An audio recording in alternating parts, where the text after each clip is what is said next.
Hey everyone, producer Jeff here. Before we get started, I just wanted to let you know that during this show, Chris's recording device had an error and he was not able to use his good microphone. So what you're going to hear is his audio from our Zoom call. So just wanted to let you know that that's kind of why the audio quality isn't up to our normal standards. But thanks for listening, and on with the episode. I'll react if I had to, put some things in the past too, and don't let them distract you, but react if you have to. I'll react if I had to, put some things in the past too, and don't let them distract you, but react if you have to, yeah. React if you have to, yeah. Don't know the time, yeah. Just know that I'm, yeah, one of a kind, yeah. What's on your mind, yeah. Well, hard to find, yeah. Beautiful mind, yeah. Still in my prime, yeah. Just know that I'm here. What's up, guys? It's Pondoff's Anonymous, episode 19. We're still punching through. We are not testing positive for COVID, for herpes, for gonorrhea. Well, I'll speak for myself. I'm not testing positive for those things. But I'm not also testing for them. So Have you tested for COVID? Oh, no. I don't. Yeah. I don't like those Q-tips. I can't imagine. That looks so painful. Yeah. But we're having a good conversation today. I think I have a great guest lined up for today. And some of you might say, you know, why the fuck are you having a tax guy on recovery mental health podcast? And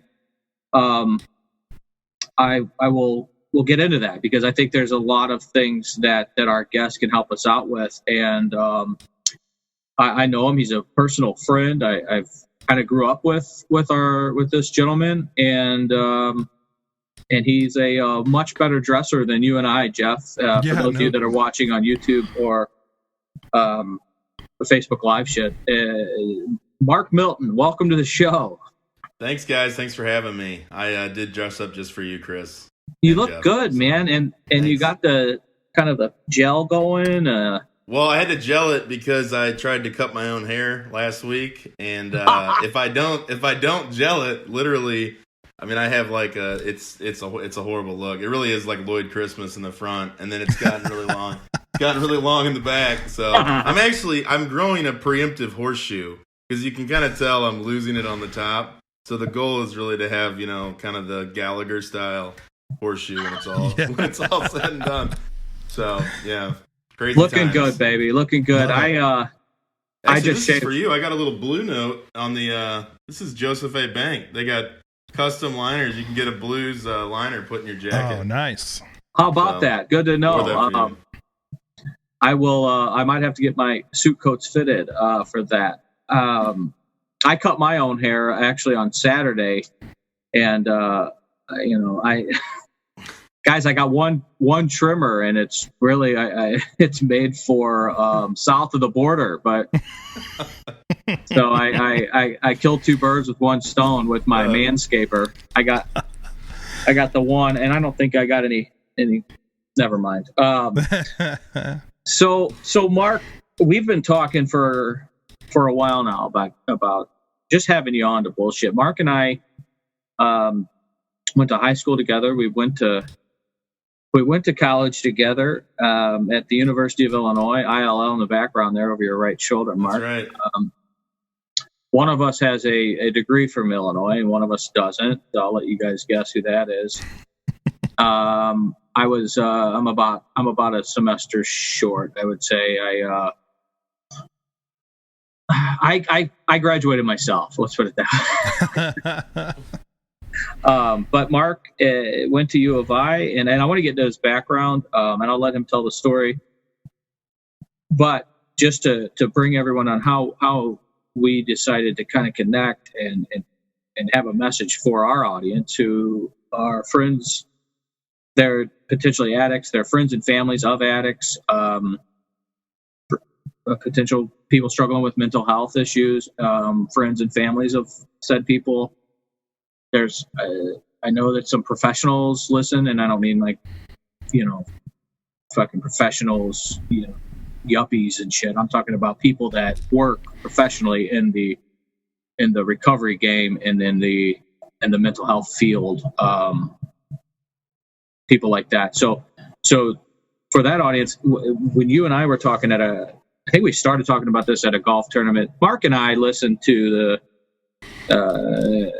it's our guilty pleasure. There's a great radio show in the mornings here in St. Louis. I mean, it's laughter and it's fun and it's a good break from reality a lot of times. So, and Mark and I both listen to it. Mark does a lot of work with them guys, promoting his business. And Mark is a tax lawyer. I'll let him explain that. But we were in a golf tournament and we got to talking about how Mark has seen, big time tax problems for people and using for addicts. I know I was there. It's the last thing we are going to spend our money on is our taxes when we're feeding an addiction. So that's the kind of stuff we're going to talk about today, and I think it'll be really helpful for those of you that are listening. I always learn something when I talk to Mark, especially about finances, and Mark also used to work for the other side, the IRS. So I'll let him explain that. So he definitely knows their game and is able to talk through that. So Mark, I'll shut the fuck up here for a second. I ramble quite a bit, and why don't you give yourself a quick introduction, or long, however you long want to talk, and explain to our listeners how you've gotten to where you're at now and what you're doing currently in your practice. Sure. Yeah. So currently, I have my own law firm. I'll be coming up on 3 years now since I hung out my own shingle, and I've dedicated the law practice really to helping troubled taxpayers. And as you and I have discussed, addiction has its way of rearing its head in a number of ways that touch on, financial and tax problems. And I've seen it in my practice. When people get into IRS troubles, they're usually one or more of a series of events that can lead to it, and I have seen where addiction, a loss of a loved one, grief can put people in really sort of a paralyzed state, and like you said, dealing with their tax issues is really the last thing on their mind when they're going through those things. Maybe a divorce. I mean, it happens a lot where people go through a relationship breakup or like I said, the death of a loved one, and that can often lead to addiction and dependence on a substance, and I've seen the reverse of it, where tax problems can lead to addiction. People for whatever reason have found themselves, and I think it applies to any form of debt too, people who maybe are falling on hard financial times, which is certainly relevant right now given everything that's going on with COVID. 07, 08 had a lot of similarities in terms of economic downturn, and people, losing everything and losing their retirement, losing their savings, having to deplete those things in order just to survive. And, I think you're seeing that now. And a couple other things related to addiction. I mean, people might dig into a retirement account, right, to feed a gambling habit or a drug habit, and there are consequences to that. So people will then do that, and then they may, ultimately owe the IRS, and then maybe they realize they're going to owe the IRS because of that, and they choose not to file a return, right? So they say, well, I'm just going to not file the return because if I don't file it, they're not going to know that that I owe money on that retirement distribution. And over time, it tends to snowball. So they don't file 1 year, and then they think the next year, well, shit, I didn't file. And can I cuss on here? Sorry, I just said. You're allowed. So they don't file 1 year, and then the next year they're like, well, I didn't file you last year. I probably shouldn't file this year because I didn't file last year. It's only going to raise the raise the red flag, and then it snowballs. And I've dealt with clients who literally have gone 20 years without filing a tax return. I have seen every kind of dependency, abuse, addiction, opioids, alcohol, gambling. I've kind of seen it all in a pretty short amount of time. Practicing. I've been practicing for 10 years. as you said, I started my career in Washington, D.C. So I graduated from St. Louis U Law School, and I landed a job with the Justice Department. As my brother likes to give me grief, I was part of the Obama administration. I'm a staunch Republican, so that was sort of ironic that I got hired. Finally! I got hired in 2010 as part of the Obama administration, although I was a non-political hire. I was just an entry-level attorney for the DOJ tax division. And I have an accounting background. I went to U of I, as you said, got my accounting degree. But when I went to law school, I really wanted to become a trial lawyer. I wanted to be, Daniel Caffey, A Few Good Men. That was like I would watch that movie before the law school exams or whatever, and that's what I wanted to be. And I found out about this opportunity with the DOJ tax division, where the position, you're a trial attorney, but you're litigating tax disputes, which you might think, like my wife always jokes with people, yeah, you hear tax law, you think it's really boring. Well, when it comes to a dispute or something that makes its way to the Justice Department, it's usually a pretty interesting set of facts. So I applied for the job totally kind of on a whim, and that was in fall of 2009 is when I was looking for a job. I was getting ready to graduate in May. Fuck, I was deep in it. Yeah, and I worked as a summer associate for a firm in St. Louis and was really hopeful I would get a job offer there. And at the end of the summer, they basically said, hey, we'd love to hire you, but we don't know what the fall is going to look like. And, normally they give you an offer after the summer, and then you're set, you go into your third year, hoping, thinking you've got a full-time job lined up. Right. And so they basically said, well, we'll let you know in the fall. So I applied for DOJ, ended up getting an interview, got hired. So I moved out there to D.C. literally a week after I took the bar exam. It was in August of 2010. And litigated tax cases for the IRS throughout the country. Fucking enemy. We went after a lot of bad, fraudulent tax preparers, promoters. Also handled run-of-the-mill collection cases, so foreclosures, that sort of thing. If people, into the line sort of thing, when people have sort of exhausted their administrative rights, and the DOJ decides we're gonna try to foreclose on some property to pay the tax debt.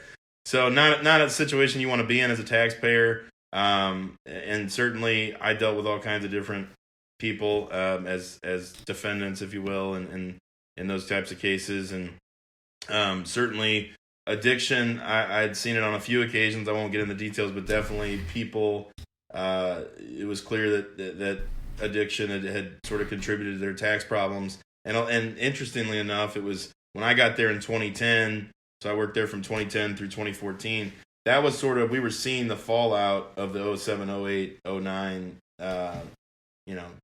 recession. Right. So, anyway, we ended up moving back to St. Louis in 2014. I got to got an opportunity to work with Hush Blackwell, which is a great firm, national firm with, offices in St. Louis.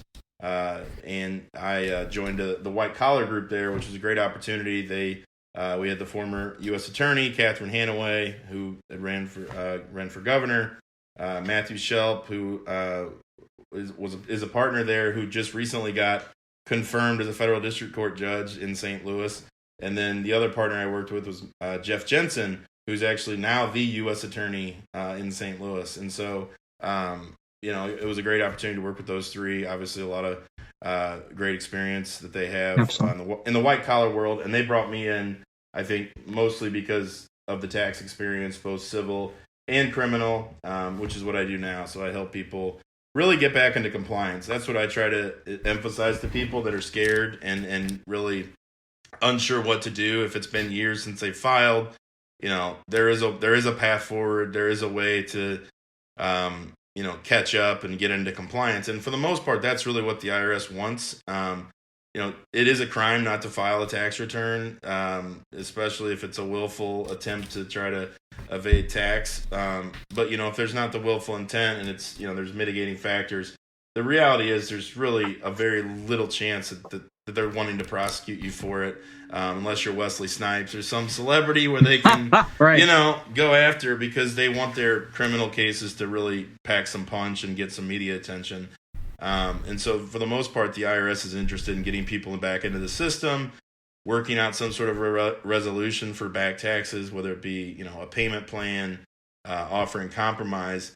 and I feel like I'm rambling, but I can touch on some of the other things that I've seen with addiction and the way to use that to try to reduce the amount that's owed. If I could, I had a client who, their child was addicted to opioids, and there was a tremendous financial burden placed on the family as a result of that, and they couldn't pay their taxes because it was either pay for what do you call it? I guess treatment, recovery. To send them to a treatment facility or pay their taxes. Well, they chose treatment, and it was over the course of a number of years, and it was about $100,000 in penalties, and we were successful in getting the IRS to abate all of those penalties based on the sickness. We phrased it as a sickness of the addiction and mental health issues, because he also had some mental health issues. So the IRS has shown a willingness to be merciful in those situations, even though it doesn't explicitly state in the Internal Revenue Manual that addiction is a illness or a sickness. It seems though those arguments I have made have worked to get them to give some relief. Good stuff, man, and I appreciate that. Real quick, I got two things that are going to make Jeff fucking lose his shit right now. One of them. First of all, how did I end up, out of all the people I know from Belleville and St. Clair County, historically Democrat, with these Republicans? That's why I got out, Jeff. I'm out. I'm in St. Louis now, St. Louis County. St. Louis County, yeah, you have to make that distinction. So that was the first thing I was going to say. Is this is maybe the first time that you've been outnumbered, Jeff. That's right. Mark fucking ran for office on a Republican ticket and should have won, but a cool thing, he had golf balls and everything, and hats, and pretty cool deal that he did. Jeff, the second thing that's going to make you shit is that this fucking recording device you have wired up my asshole is saying card full. Oh. So, sorry for the on-air technical difficulty, Mark, but can we just punch forward without it? Yeah, we're good. Okay, we'll just use the audio from this thing. Okay, great. Yeah. So no worries. I thought, you would see this fucking guy. Isn't he good, Mark? He doesn't fall out of his chair for nothing, man. Great. And he's pretty much heard it all with me on the other end of his computer screen. So, Mark, you're pretty political. How do you feel about my Young Turks mug here? What is that? I don't even know what that is. Me neither. Don't worry about it. Yeah. Young Turks. I am pretty political. Well, so, I did run in 2016. I like to refer to myself as a recovering politician. It was a great experience. It was definitely eye-opening. I mean, just throwing your name in the ring is definitely, until you do it, you don't really understand or appreciate what the sacrifices and I know politicians don't make sympathetic people, but it's a tremendous amount of sacrifice to not only run for office, but also to serve, because I've become very close with many of the legislators in Jefferson City as a result of my experience, and both Republicans and Democrats. And I mean, for the most part, they have good intentions and want to do what's right. And so it's unfortunate just how brutal social media can be and how nasty things have gotten politically. And that's one of the reasons I say recovering, because I don't really have an interest in getting back into that arena given the current climate. It's just really unfortunate. And, I've also seen addiction. I mean, at the Capitol, I mean, it's a hard life being a politician, being away from your family for weeks, days at a time, weeks at a time. And so, I'm kind of getting on a soapbox here, unrelated to our topic. No, I think that's right. And that's good. And I think, I love having you on. No, I think that on the local level, politically, people can work together a lot easier. And then at the national level, it's divisive and it sucks, but it is what it is. Everyone's concerned about not being, getting primaried or not being extreme enough. And, there's just not a lot of room in the middle, which is ironic because on the, most elections, nationally, as far as the presidential and whatnot, are often decided by the middle. It seems like that's not always the case in the state and local elections, but just because of the way things are drawn, right? So, for me, for example, I ran in a district that was historically Republican, and had sort of shifted to be more Democrat. It was a seat held by Rick Stream, who was a Republican, and then a Democrat won the open seat because he was term limited out. A Democrat won the open seat in 2014. She had run 3 times before against Rick and lost, so it's sort of an interesting dynamic. And I was a nobody. I had no name ID when I ran against her in 2016, and Donald Trump did not have as much. I am a Trump supporter. You can hate me for that if you want. I don't support everything he does and says, but generally I support him. And Trump didn't really have coattails in Kirkwood, Glendale, Webster Groves, where I was running. So I take pride. I mean, I got 44%. He got, I think, 36% or something. It was pretty bad what he got in that district. Plus, you had Greitens running also, who was not very popular in those areas. The Gatling gun commercials. Yeah. Guns are not popular. My NRA membership did not help me in Kirkwood or Glendale, but it is what it is. I did well in Worcester Woods. That's a Republican stronghold. So, but it's just interesting because when you run for state rep, you literally have like all these different. It kind of showcased the number of municipalities we had, because I'm like, I have 6 different municipalities that are in this district that I have to sort of know, understand, figure out like who, the different, who's the alderman, who's the mayor, who's, because that's all sort of part of running, right? You want to try to meet those people. And right. So it was definitely eye opening, and the fundraising too. I mean, having to go out and ask people for money, and because I'm not able to self-fund a campaign, so you have to. And somebody told me that early on. They said, if you can't raise the money to run, then you shouldn't run, because it's if people aren't willing to give you money to run, then unless you're just a super wealthy person, it's definitely kind of gives credence to your candidacy that people are willing to give you money to run, because it's expensive. I mean, campaigns, it's just the part of the beast. So you got my vote, baby. Thanks, I appreciate it. I don't live there, so don't worry about it. Yeah, I am from Belleville, so it is fascinating just to hear like what somebody who is a good person that runs, like them, B, that they're a good person and they run, and then it's like you said, Jeff, the national politicians polarize it and the people locally are just trying to fucking help their communities, right? I mean. And they work together much, because I think that there's no media involved in the local politics too much. Well, that's why I personally would like to see nonpartisan elections. There's some push for that, nonpartisan elections on a local level, because, like, for example, in the city of St. Louis, like, you pretty much have to be a Democrat to win in the city of St. Louis, and there may be people who just want to get involved, but don't necessarily want to align themselves with a political party, and as a result, they don't run. Whereas if you had nonpartisan elections where everyone is just sort of an open seat, open deal, you might have some more qualified people getting into public office because they really do care. And same on the county level too. Yeah, and the city of St. Louis is politics are just not the way it's ran. I mean, they could use anything to improve. They should be more open to anybody's ideas. So I don't know. I don't want to start opining and pissing a bunch of fucking people off that can't handle it. But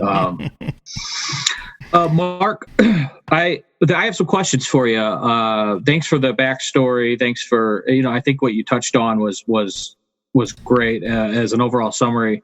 But I do have some questions for you as relates to addiction. And the first one, and just confirm from what I heard you say, is that, and maybe it's because I've been there personally, and that's why I'm deciphering your message, that oftentimes we get behind in our taxes 1 year, and then 2 years, and then 3 years or whatever without filing, and we don't do it because we in our mind it's a way bigger problem than it is and I think that goes with a lot of things in life, that when you call Mark and you address this,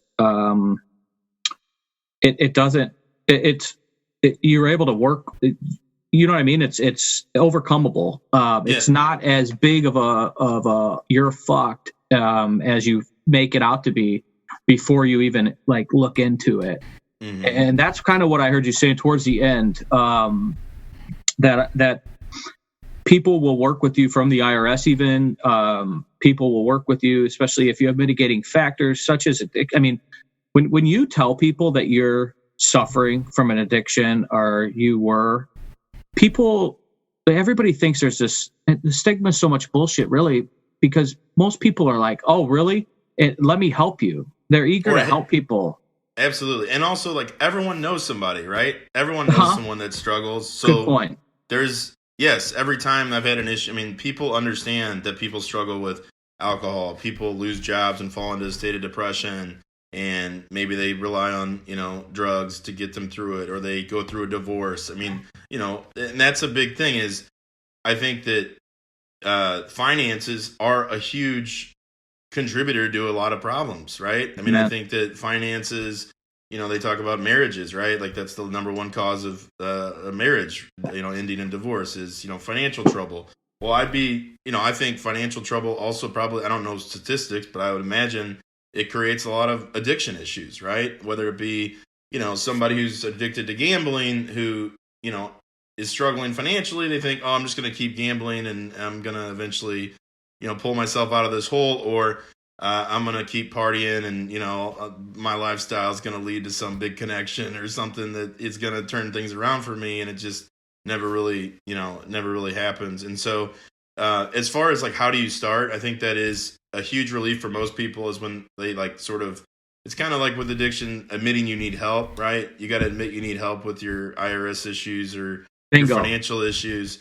And then everything sort of, I think most of my clients that have come to me do feel a sense of relief after talking, and I explain to them the process. Like, hey, I know it's been a number of years, but here's what we can do to get the information that you may think is ungettable, right? You might think like, right, I don't have any of my W-2s, I don't have any of my 1099s. I'm just screwed. Like I threw everything out in a drunken rage, drunken fit, like whatever. Well, what we can do is, the IRS, they have wage and income transcripts as a starting point. So anytime you get a W-2, a 1099, that gets reported to the IRS. Your bank or your retirement account, they send you a copy, but they also send it to the IRS. So they have what's called wage and income transcripts that you can request on your own, but me as a power of attorney, I can get copies of them. And it shows, hey, all right, let's look back at 2015, 2016. Here's what you had. You had some unemployment compensation, so you got a 1099-G from the state. You took out $100,000 from your retirement account. There's a 1099-R. Oh, but good news, you did withholdings on that. So this actually isn't as bad as what you might have thought, because your Edward Jones or your Fidelity actually withheld tax on that distribution. So yeah, you're going to have to pay, maybe a penalty on it, but the tax liability might not be as bad. It'll show mortgage interest that you paid. It'll show anything, like I said, that's on a third-party report. And so that can help us recreate your income and be able to prepare tax returns for you to get you back into the system. There's also the ability, if let's say you were self-employed, that's where it gets a little trickier. If you, owned your own business or had a, self-employment income. What if the person was a big Coke dealer? Well, so if you're a Coke dealer, you are required to report your income, and you're not allowed to claim deductions other than the cost of goods sold. Generally, that's the position the IRS takes. So if you're buying it from your supplier, you can generally deduct that, but you can't, other overhead and things that, the baggies or whatever you might need, generally are not deductible. This is a real issue actually in the marijuana industry. So I've become very interested in that industry because of the tax compliance issues, because there's something in the Internal Revenue Code, it's called 280E, and it basically says that if you sell marijuana, even though it's legalized by the states, you cannot deduct your ordinary business expenses. So a lot of these dispensaries, cultivation licensees, it's a real struggle to comply with your IRS obligations because of the reporting issues, because of what can I claim as deductions, and if I can't claim these deductions, is this business really viable? Right? Because, you're basically going to have to pay tax on the full amount of your income. So it's an interesting issue, but going to get sidetracked there. But yes, I mean, theoretically, Jeff's taking notes. you are supposed to report income even from illegal sources, and that's what got Al Capone, right? That's how he got popped. Was they were able to show he was living a lifestyle beyond what he was reporting to the IRS, and so they got him on tax evasion. Yeah. You know. It's crazy that when people think that you're so far behind and it's not an issue, or that it's so big of an issue, you just keep avoiding or I know people that, for me, even when I had financial, I would just sit at the bar and drink it, and it doesn't go away. I mean, when you're using, it's just going to wait. It's just going to wait for you and compound. So let me ask you, Mark, about what you do, and talk about your company now a little bit. It's STL Tax Lawyer. And if you can explain, are you geographically like pigeonholed to St. Louis, or how does that work? Yeah, so I started my own firm in September of 17. Decided, like I said, I was enjoying the big law, but I just got to a point where I really wanted to focus on helping individuals, and I just thought it was more suited for a smaller practice. So I hung out my own shingle. I am based in St. Louis, but I have clients really all over the country that I handle federal tax matters for. And so, I have clients in Florida, California, really all over.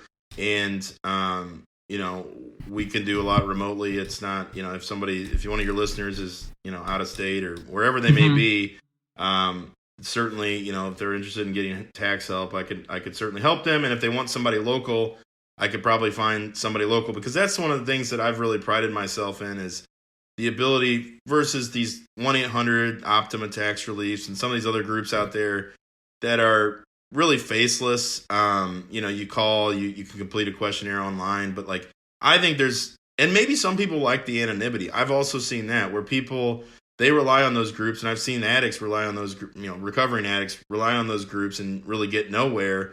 And they do it sort of because they're embarrassed to talk to ask a friend, hey, do you know any tax people here locally that might be able to help? They're just even embarrassed to say that. So that's why those ads work. That's why they run them at 11 o'clock at night and all day, every day on the radio, because people with tax problems, it's literally like it haunts them. I've seen it where, when they talk about their problems, it really does sort of paralyze them with fear and inaction. So I like having a local office where people can come meet with me in person to do a consultation. We talk about their case, talk about their history, and then I lay out. Obviously, I don't work for free, so I do talk about fees, and that can be, something that might prevent somebody from getting their problem solved. And I try to work with people as best I can, but ultimately, I tell people when they question a fee or say, hey, I can't afford that, I don't have inventory. I don't have anything on my shelves that I can sell. All I have is my time.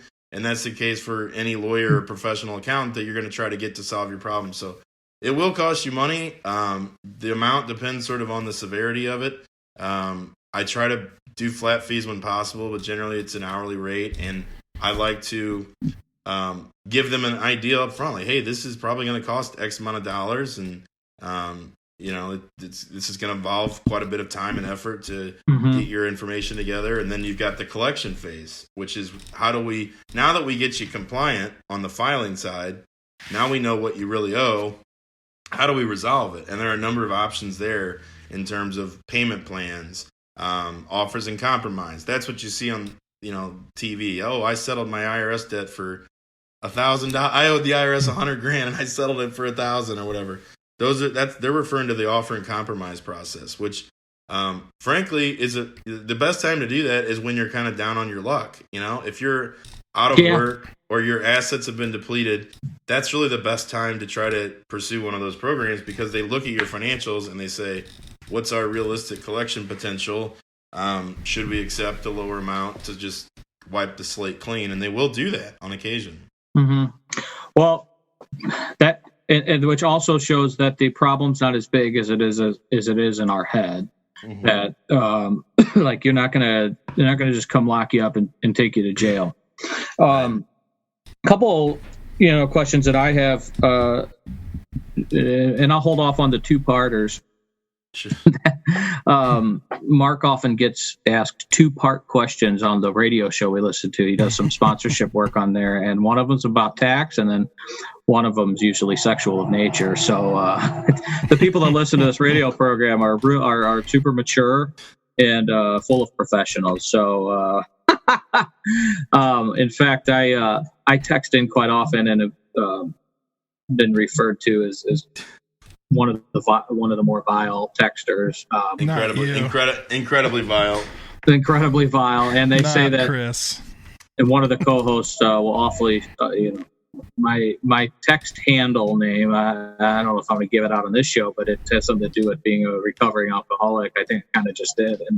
And one of the co-hosts. I think everybody knows. I think the cat's out of the bag at this point. You think so? I don't think you're fooling anybody with that. That's great. If I'm sure Ashley's very proud. Just to say that Mark does our tax returns, and Mark doesn't. He charges us what he charges everybody else. And I used to just go to H&R Block, and what a joke that was compared to what he's been able to do to maximize any type of returns and donations and things like that for now Ashley and I, but even before that. So what about the guys, Mark, that haven't filed, but we've talked about this, and this, when I think about the guys that maybe working under the table jobs, they're out there. I know a lot of people that are, because things have led them to type of work that maybe off the books cash business, or even, I'm not this, everybody takes a joke, but like fucking strippers. They have to file. It's just, I'm not comparing them to strippers, servers, right? That Sure. have to compare. And Sure. And can you talk a little bit about that? Sure. Yeah. Most, again, I could never tell somebody like, hey, the advice would be you got to report everything. But from a practical standpoint, the IRS generally goes back 6 years. And one of the reasons for that is if they were to audit you, they look at your bank records. That's where they start. So they will pull your bank records and they'll do what's called a bank deposit analysis. So they'll look at your bank statements and they'll basically say any money going into your bank account is income unless you prove otherwise, right? So maybe grandma gives you the $100 birthday check and on your birthday, so we can look at the bank statements and check that off. Say, hey, IRS agent, that's Grammy's birthday check. That's not income. And so, like, literally, that's what will happen during an audit for somebody who maybe hasn't filed or may have some other self-employment income that's not being reported on a W-2 or a 1099. And I understand that people who may be struggling with addiction, if they have that line of work, my advice is always going to be, we got to report everything, if we're going to file your tax returns. And so, basically that's where we would start. It'd be like, hey, we got to look at your bank records and try to look at the money you're depositing into your account and basically prepare the return assuming it's going to be audited, even though the chances of it are not, that's how I approach it as a professional, because, if I'm going to sign a tax return, I want to be comfortable with the information on there that's being accurately reported. In the case of, adult, female dancers, whatever you want to call it, entertainers, they I believe still get 1099s. I don't know exactly how. I believe they're treated as independent contractors by some. I know there's been some litigation over that, whether they should be employees or independent contractors. They're independent contractors. Or maybe unionized. maybe. But my understanding is they can pass the independent contractor test because they are free to come and go as they please. They bring their own tools or tools of the trade, if you will. Their own. I don't know. I don't want to get into that, but generally speaking, they may have 1099s, and that's where people get into trouble. Is when you do have 1099s, you don't file. The IRS can come along and do what's called a substitute for return. So they can take all your 1099 reporting and just slap you with the tax bill. And then what happened? That's often how people will start to bury their head in the sand because they say, "Oh shit, I owe $20,000 for this tax year." But there are ways to then go back if the IRS does that. They will do what's called a substitute for a return reconsideration, where you say, hey, look, no, this person had, for example, an adult entertainer. Hey, they had this 1099 income, but they also had all these props they had to purchase and things for their job. I believe there's actually a case out there where a tax court approved of breast implants. Breast implants. Oh, I thought you were going to say as a necessary business expense. For, absolutely. I don't know all the details offhand, but I didn't expect that to come up today. But I believe there is case law that's favorable to that as a write-off. So. I'm not I'm not a gigantic titty guy. I shouldn't, but but I understand that that's a big market out there that are really the big titty guys. I understand that's a big market. It's very Mark. We've talked about it and before on and you deflect all you want, but there was conversations I've heard with potential adult film stars and tax problems and issues. Well, I think it's a similar deal, right? If they're getting paid as 1099s, is this Christian? This Christian radio? Sure. Well, as you know, Lisa Ann came to St. Louis. She's an adult film star. She talked about I love her. Others in the industry that have had big time tax issues, and there's been some prosecutions over the years for people not filing and paying, people in the adult industry. So again, it is people who are not having taxes withheld. 1099 people are generally the ones who, they get to the end of the year and they realize, oh crap, I didn't make any estimated payments, so I can't afford to pay what I owe. So I'm just going to not file, or I'm going to file it and just worry about paying it later, and later never comes and it snowballs. So, can you imagine writing off your dildo as a necessary, a business expense? Not anyway. You might have to apportion it business use, personal use percentage and deduct all the business use. Yep. So Jeff, are you familiar with Lisa Ann's work? Not her work. I'm a big Stern guy. I love Howard Stern. So she used to play on the fantasy football league with the staff. And she's on Barstool a lot too. Yeah, so she used to come on that. She comes on a radio program and was at that golf tournament that it's hosted by Tim McKernan, and it's been around for 15, 16 something years. It's a great show. I look up to his work way more than he knows. Probably where he's probably going to get a restraining order on me at some point. But no, he's a great guy. He has a podcast, and he's always available for questions for me if I have some. So yeah, but his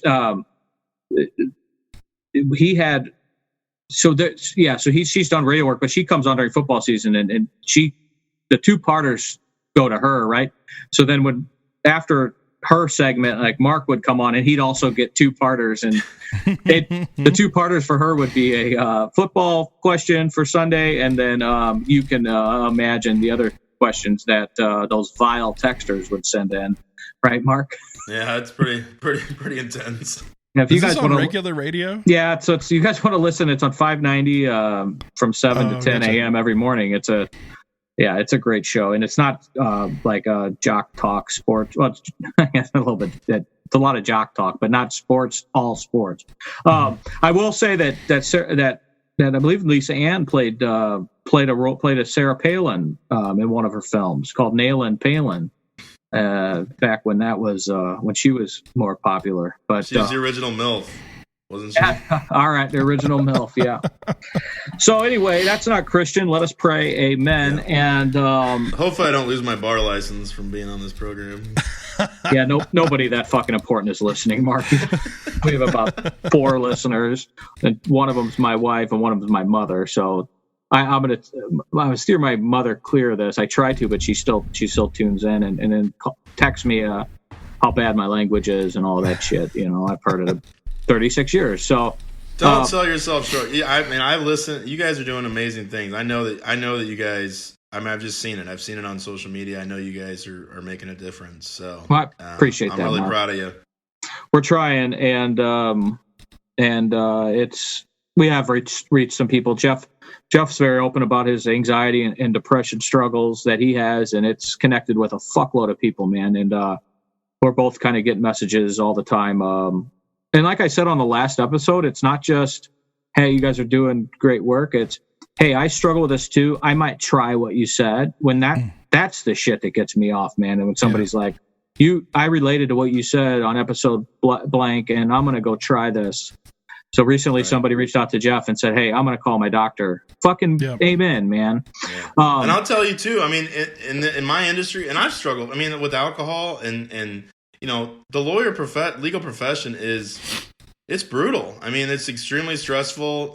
There's a tremendous amount of anxiety from a lot of people in this industry, and there is a lot of alcohol abuse and drug abuse, frankly, in the legal industry. I know that bar associations... Mark, cutting out on my end. I don't know if it's... Yeah, it's cutting out here too.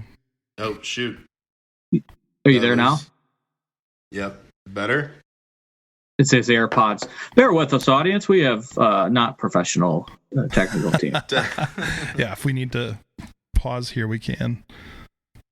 Should we pause? There you are. You're back. Oh, I'm back. I don't know what happened. Hey, baby.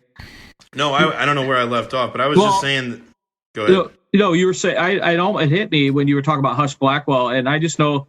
And lawyers and stuff, you always see like on the movies, they're drinking fucking scotch and whiskey. And what's not talked about is, you know, you talk about it in Wall Street. Like, I mean, that's a fucking cocaine haven. And there's a lot of stress like during tax season and stuff. And I can see where there's, alcohol, abuse of alcohol. Fuck, the head coach for Mighty Ducks. He was a lawyer and got a bunch of DUIs from drinking too much. Gordon Bombay. Nice. Well, actually, so it's interesting because I don't think he would mind me sharing it because he shared it with the media. But the current chair of Hush Blackwell is a recovering alcoholic, and he was very open. There was some stories done by national bar magazines talking about how incredible it is to have someone at an AM Top 100 law firm talk about their struggle with addiction. And how huge. He talked about it at a recent firm retreat, and he had so many people come up to him and share their own stories. But not only that, like to show that like he's overcome it and he's recovering, and he's been sober, I think, for 25 plus years, and he's now at the top of an AM Top 100 law firm, which means the top 100 law firm in the country size wise. So it's pretty remarkable, and he was incredibly open about how, you know, it was the cool thing to do, right? It was like he was the hard charging attorney who, work hard, play hard mentality. And meanwhile, his family was crumbling, and he was, his relationship with his, ended up in divorce with his wife, and his relationship with his kids suffered. And it's a real problem in the legal industry in particular. I've seen it, firsthand with folks. And so, yeah, I think you guys are reaching more people than you know, with your stuff. Well, I appreciate that. That's a great. I'm glad you shared that too, because it gives our listeners a lot of hope, man, and that the impossible is certainly possible, and that's kind of the mission of the pod. Hey, Mark, before we let you go, I do want to talk a little bit about and I don't know when you're going to start fucking hitting that counter that where you're going to bill me, for his hourly rate as my legal counsel. But can you talk to our listeners a little bit about COVID and about the stimulus checks? Sure. I think that's important, because I was even talking to my wife, who's a social worker and has a lot of clients that that are struggling with mental illness and parallel addictions, right? So we were talking before I told her you were coming on, and she was like, she goes, she's hearing that just because you didn't file a tax return doesn't mean necessarily you're not going to get a stimulus help. Can you clarify that? That's true. So if you didn't file 18 or 19, my understanding is, and the IRS is, as of yesterday, I haven't checked it today, but they were supposed to put up a website where you could go, put in your information, and that was going to generate eligibility for the stimulus. Now, what I would say is the best thing to do if you haven't filed 18 or 19 is file one of them as soon as possible. I actually had a client who hadn't filed in a bunch of years, and I said, look, we've got your 18 information. I know that this is, is a solid return. Let's go ahead and file this one. We can deal with the other years later so that they could get their stimulus payment. And so my advice would be go ahead and get your 18 or 19 filed as soon as possible. And also know that if you are eligible come 2020, you will be able to get this money eventually, but obviously that's not very comforting to somebody who's really struggling right now. And it remains to be seen what sort of other benefits will be available to people who are really struggling. There's unemployment, obviously, for people who've lost a job, but, this is going to be, I think this is going to be a really long recovery for our economy. Whenever we do, reopen as a nation, I think it's going to look dramatically different in terms of our economy and the way people do business and operate. I mean, you look at sports, even if you have games, they're talking about, playing in stadiums without fans, and how's that going to impact all the restaurants and bars that feed off of people going to games before and after. So I really worry about the lower income folks, the people in the service industry, the hotels. I mean, think about business travel. I mean, business travel is just grinded to a complete halt, right? I mean, I attend conferences, I do things, I go to DC once a year for a conference, and those things are all just stopped. And so that has a huge domino effect. But as far as the COVID, hopefully I would just urge the people to continue to monitor the IRS website.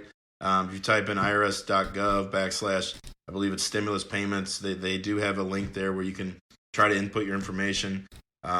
Hopefully you get it sooner rather than later. I know they're going to mail checks if you don't have direct deposit info. But one of the issues there is they would mail it to your last known address. And so that's why it's important to try to get in on that system and input your current information so the check goes to you.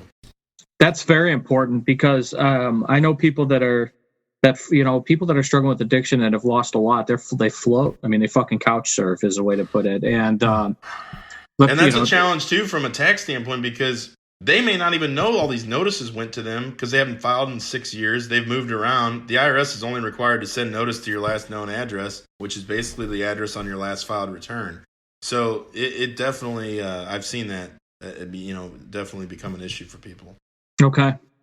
No, that's good stuff, because I know a lot of people are probably like, well, I didn't file a tax return in 2018 or 2019. And maybe they're the ones that, working for, cash, and they're like, well, I'm fucked out of this. So you're saying that they're not necessarily fucked out of this? I'd say that's right. Yeah. Okay, cool. Well, no, that's important, man. It's really important because I know I don't want to say majority numbers because I really don't have that type of data, but I know a lot of people that that go to work, whoever will pay them, it's doing some, if it's lawn care work for cash, and I guarantee you they're not filing tax returns or reporting it, and they think because they're struggling, right? So, and every dollar, counts, and so the last thing they do is file a tax return, and they don't know how to. And now they're seeing all over the news that these stimulus checks are going out. Well, they're almost the people that need the fucking help. And to hear that they're not completely just fucked because they haven't filed a tax return is great news, in my opinion. And people are going to get mad. Although some people don't deserve it. Right now everybody's fucking hurting. Well, and one thing the IRS did, which I thought was a nice gesture, or at least Congress did, is they said, hey, even if you owe the IRS money, normally, like let's say you owe the IRS money and you got a refund for 19, they would apply that refund to your debt.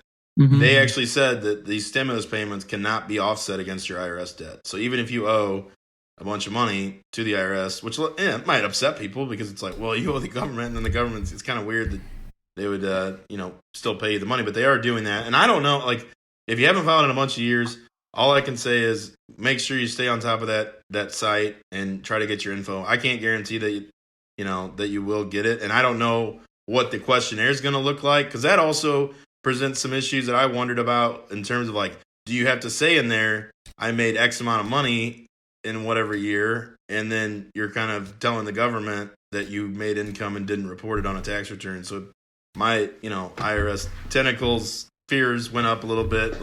How could this information be used against you, right? If you're saying something on a form that could be used later to say, hey, you admitted right here that you made 60 grand last year under the table. You didn't file a tax return. So yeah. What gives? Well, so it is a little concerning, but.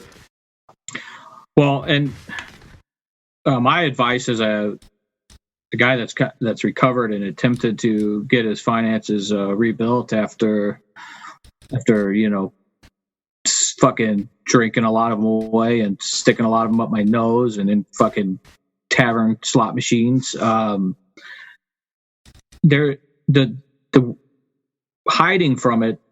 Use this, get the stimulus, and then in a couple months next year, start making the phone calls to the guy like Mark and address this shit. And it's not as bad as you think it is. And you end up becoming compliant, and then you end up getting refunds probably at some point if you know how depending on the tax code or whatnot. I mean, if Jeff had it his way, we'd all be paying about 95% taxes on our income. I'm just and I also tell people too. I sneak that in there. There are also available. Most major cities have low income taxpayer clinics where they do what I do for low income people for free. WashU actually has one. I go speak to their class every semester. I help them if they have questions. I do that on a pro bono basis. If they've got a lot of people, the earned income tax credit is a real. It gets audited a lot, and so a lot of low income taxpayers have trouble responding to IRS notices, and so they do a lot of great work. Not only at WashU, but I know there are other clinics around the country that do that sort of work. So if you are struggling and you think I can't afford to pay, a guy like me or somebody else to help, definitely, consider looking at what's available in your local community, because there are people that provide that kind of help for free. So well, and that's important. I appreciate that's super transparent, and Mark's not coming on this show to say, hey, sign up with me. He's coming on to help, and yeah, if you need tax representation, someone to help you, he's there for you. But Mark, in our show notes, I'm going to include the IRS website. I'll include your website, stltaxlawyer.com, and we'll put it out to our audience, and also for those of you that listen. And if you have any questions, if something's popped up by listening to this conversation, email me at cpondoff@pondoffsanonymous.com. And Mark, I can forward you any questions people have, and or they can email me directly too. I mean, I've got my email address on my website, stltaxlawyer.com. I can't guarantee I'll answer it, depending on what it is. I mean, there's just certain things that I will and won't answer without a formal engagement in place, but certainly it's a good step to reach out. Sure. I'm certainly willing to have a conversation. Absolutely. And at least, and like Mark said, if it's something that, that right now you just can't afford a fucking banana, I get it. There's people like WashU that he works with that can you just have the conversation, because the more we talk about this shit, we start that monster on the bed we start realizing that it's bullshit. And it really helps, man. And Mark, I couldn't thank you enough for coming on the show, and look forward to having you again on sometime soon. I'll talk about some other stuff, and then you're my go-to guy. So I appreciate your willingness to come on and all that you do, and you guys doing okay, staying safe at home. We're fortunate. Lovely. Yeah, we're very fortunate. My wife, she works from home anyway, and fingers crossed, her job seems to be fairly stable through this. She works with law schools. She's an attorney also, so we got two lawyers that our arguments are great. A lot of arguing. Yeah, it's a lot of fun. So she works with law schools, so she sells legal research products to law students. So it's kind of crazy right now because the law schools are all trying to do things remotely. They're having finals, coming up. I mean, it's sort of crazy, but we have two youngsters at home, and it's been a lot of family time. But actually, I keep saying, like, it's pretty. I wish we had more we could go do together. Right. Just not a lot of good outlets, but we've gotten a lot done around the house, home improvement projects and things like that. So now we're hanging in there. You're missing that Texas Roadhouse. I'm not. We got the family pack last week. Nice. $19.99. Yeah, I'll give a plug for my old employer. I used to be a Texas Roadhouse server in Champaign. So nice. My name tag said Big Country on it. That was my name tag. So now they've got their carryout operation is incredible. You send the peanuts home too, or what? I think they would. I forgot to. My 4-year-old loves Texas Roadhouse, and they didn't. I didn't get. They got the rolls. We got the rolls and the butter. Yeah. So, yeah. It's that place is they do have a good ribeye. And that's why Mark has a degree, and maybe I don't. He was working at Texas Roadhouse, and I was stringing out his fucking frat boys on heavily cut cocaine with baby. I have no knowledge of any of that. Just for the record. Yeah. And then I remember, I guess it was 2007. Grandpa died. It was super close to, wham for me, but I got heavier into the coke addiction, and then got a girl pregnant. So there was a lot of details, and I probably shouldn't even have mentioned that I'll leave out. And I bolted Champaign for some complications from all that shit. So ILL. Anyway, I have said too much. Mark, thanks again. I'm craving a ribeye now, man. And those rolls. I know, my mouth's watering. I'm ready.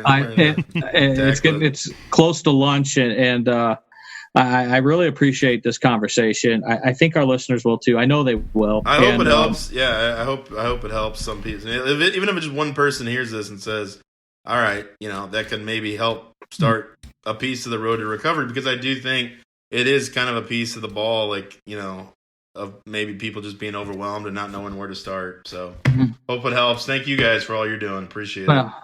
Thank you, sir. And I want to tell you guys, as we're closing here, that while we have some idle time on our hands, and we're struggling, if we're new into recovery or still using, and this is something you can do now. You can look these websites up on your phone. You if you have a computer, look them up. Reach out.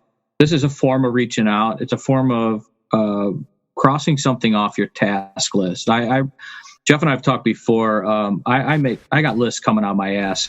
Task list, to-do list, short-term list, mid-term list, long-term list, dick list, titty list. I got all kinds of fucking lists. And this is something you can cross off. This is something you can start addressing today. You have the time on your hands. It sounds like there might be some money coming your way. And my prayer for you is that you don't, stick in your veins or shoot it up, snort it up your nose. But there is hope, and nobody could take that from you. So look us up. We'll include all the links in the show notes. Mark Milton from STL Tax Lawyer.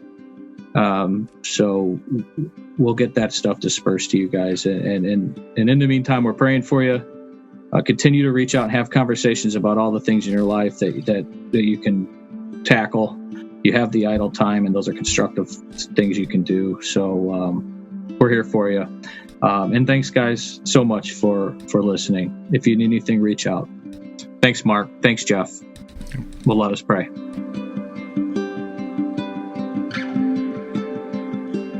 If you're struggling or know someone that is, please have them check out our podcast and reach out to Chris or me. We want to listen, and we're super eager to help. Pondoff's Anonymous is Chris Pondoff and produced by me, Jeff Allen. Our music is Anti-Hero by McCall and Gentle Waters by Wild Wonder. For more information, visit pondoffsanonymous.com. Find us on Facebook and Instagram.